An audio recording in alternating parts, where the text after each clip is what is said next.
Halo teman-teman, berjumpa lagi bersama saya Yosef Febriano Tonggo. Dan kali ini saya akan memberi pengertian, tujuan, dan hasil amandemen UUD 1945. Nah, apa sih amandemen? Amandemen adalah tindakan penambahan atau perubahan yang diterapkan pada konstitusi suatu negara. Dan perubahan ini harus menjadi bagian yang tak terpisahkan dari naskah konstitusi asli. Di Indonesia, amandemen dalam UUD 1945 harus dilakukan dengan berpedoman pada aturan dan kesepakatan dasar. Penting untuk dicatat bahwa amandemen UUD 1945 harus memastikan beberapa hal, termasuk tidak mengubah pembukaan UUD 1945, tetap mempertahankan NKRI, mempertegas sistem pemerintahan presidensial, dan memasukkan penjelasan yang semula terletak di luar naskah ke dalam pasal-pasal atau batang tubuh. Nah, proses amandemen UUD 1945 dijalankan secara bertahap, dimulai dengan memberikan prioritas pada pasal-pasal yang mendapatkan persetujuan dari semua fraksi di MPR. Setelah itu, proses perubahan berlanjut dengan menghadapi pasal-pasal yang lebih sulit untuk mencapai kesepakatan.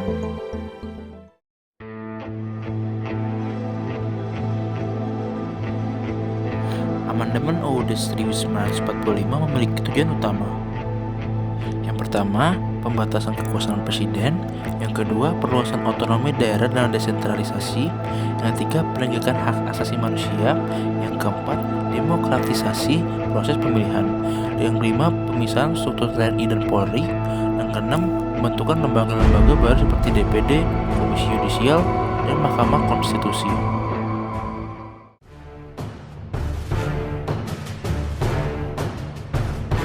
Amandemen pertama yang dilaksanakan pada sidang umum MPR dari 14 hingga 21 Oktober 1999 memiliki fokus utama dalam membatasi kekuasaan presiden yang dianggap terlalu berlebihan.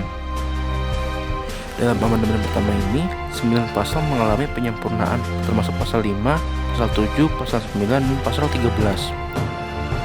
Yang lebih penting, amandemen ini mencakup pergeseran kekuasaan dalam pembentukan undang-undang dasar dari presiden ke DPR, serta pembatasan masa jabatan presiden selama 5 tahun dengan 1 kali masa jabatan kembali.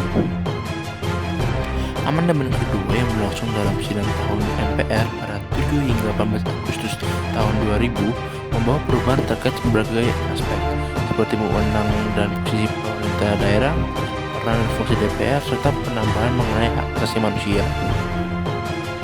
Amandemen ini mencerminkan pentingnya otonomi daerah dan pengakuan terhadap satuan pemerintah daerah yang bersifat khusus atau istimewa, serta hak-hak tradisional masyarakat hukum adat.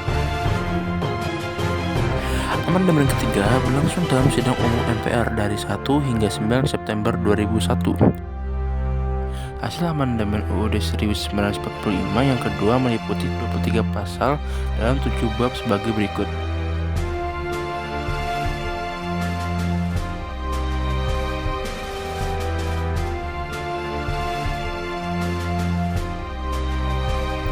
Amandemen keempat berlangsung dalam sidang umum MPR dari 1 hingga 9 Agustus 2002. Amandemen ini melibatkan 13 pasal, 3 pasal aturan peralihan, 2 pasal tambahan, dan perubahan 2 bab.